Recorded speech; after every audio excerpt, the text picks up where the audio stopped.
From Studio 1A in Tampa, Florida, comes a talk show that really feels your pain and tells you like it is. We love America and all that freedom-loving Americans want to protect. Live from coast to coast and on your radio, it's For the People with Keith Allen. We'll help you survive this thing called life. We're for the people. Whatever your source of stress or strife, for the people is there. Hello, Mr. and Mrs. America. I am Keith Allen. Hope you had a nice weekend. Welcome to For the People for a Monday, May the 22nd, 2017. Over the weekend, I did a lot of thinking, and I don't want you to think that I don't think during the weekends. I do try to shut it off.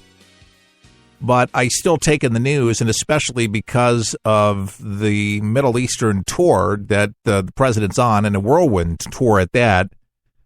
A lot of the liberals are making fun of Trump already, saying that he doesn't have enough energy for the trip because one of his aides or some of his aides said that he was tired and needed to take a nap. Anyone that would make that trip overseas would be a little exhausted, to say the least. But Donald Trump up for the task, and I got to tell you, as a proud American, I am very proud of not only Donald Trump, but also First Lady Melania Trump. And not only am I proud of her, but a very prominent Saudi Arabian newspaper is heaping a lot of praise on Melania today for classy and conservative fashion choices. Basically, it reads out, it says that it resembled the abaya, which is a black robe-like dress that almost every Saudi woman is required to wear in public over there. And because the jumpsuit represented the country's modest dress code, the headline on the story read, "Classy and conservative. U.S. First Lady Melania Trump praised for elegancy, respected." And she was respectful to the customs. So what is the mainstream media? What are people saying about the trip? People are saying a lot of things. And I've heard a lot of things over the weekend, and I was putting together all of this in my head. And a lot of it angered me, but also a lot encouraged me at the same token, because this is the type of program that you expect to hear some common sense out of all the news that is echoed each and every day through newspaper, online sources, through radio shows and television shows. There's just so much conversation and talk out there to really stretch this thing out so anybody, to the layperson, to somebody that goes to Harvard, could understand rationally what is going on. And the way I see it, is that we've had an administration that has been devoid of leadership for 8 years to the Middle East. And it's emboldened Iran to fund terrorism and build itself up as being the power broker in the Middle East. This trip, unlike so many trips that presidents have made, is very pinnacle, very vital. This is a true reset. Now, he was in Saudi Arabia just, a day ago. In Riyadh. Great trip. Great reception. The Saudis really laid out the red carpet, put it down for our country. And we made an arms deal with the Saudis. They have been a great ally of ours. Now, he's in Israel today. And that seems to be going well. Of course, some on the right not very happy with the arms deal with Saudi Arabia, thinking that is dissing Israel, but not all think this. Iran, the common consensus so far in this trip, is the major threat. And him and Bibi have a lot in common to talk about, because not only do they chant in Iran, death to America, but they chant death to Israel. They do this on a daily basis, and they indoctrinate their kids to do the very same thing. And I'm very proud, I got to tell you, There's not some people over the weekend not so proud that have some feelings and thoughts of their own that I think are so counterproductive. And we will talk about that and some of my thoughts when I heard them. But maybe you've heard some of the same things as well. And it doesn't seem like it is the prevailing story this morning, at least for right now. But going into this trip, it seemed like it was. What will be front page news? What is front page news? This is the conversation that Donald Trump is having and why so many people are so receptive to the United States leadership. And how refreshing. Because they were in serious trouble. I think they would have failed, totally failed, within 6 months. We gave them a lifeline, and we not only gave them a lifeline, we gave them wealth and prosperity. And we also gave them an ability to continue with terror and with all of the things they've been doing. Because no matter where we go, we see the signs of Iran in the Middle East. No matter where we go, whether it's Syria, where we're really forced to shoot the 59 missiles a few weeks ago. No matter what area we're in, we see Yemen, Iraq. No matter where we are, we see the signs, every sign, whether it's soldiers, whether it's money and guns, it's Iran. And instead of saying thank you to the United States, they now feel emboldened. Maybe they figure the deal was so good, we can do it every time. They can't do it, believe me. But it was a terrible thing for the United States to enter that deal. And believe me, Iran will never have a nuclear weapon. That I can tell you. Yeah, very, very strong language. Of course, Iran listening to what he is saying and all eyes on this. According to so many different news agencies that I monitor, I wouldn't be surprised if they don't launch and do something stupid in the next week just out of defiance, just like Kim Jong-un is doing with launching another missile just yesterday in defiance and saying that he's going to build more missiles that'll be very capable of reaching U.S. mainland and U.S. bases. And he's very determined to do that. And like I say, my prediction is this summer, there's going to be some action taken. I think I see some tomahawks. Let's see, and something else. This guy is a psychopath. I think he's sick. I think he's evil. Very warped and very hell-bent on reaping. He just wants destruction. This is the way that he operates. This is his MO. And it's very sad to see it because he puts his people in a worse situation. But I'll tell you, even with all hellfire unleashed, at least future generations of North Koreans would have a chance, because right now they have no chance. They have no chance over there. They don't. They have no chance. Not with this regime. It's just passed down family after family after family. These people going through living hell.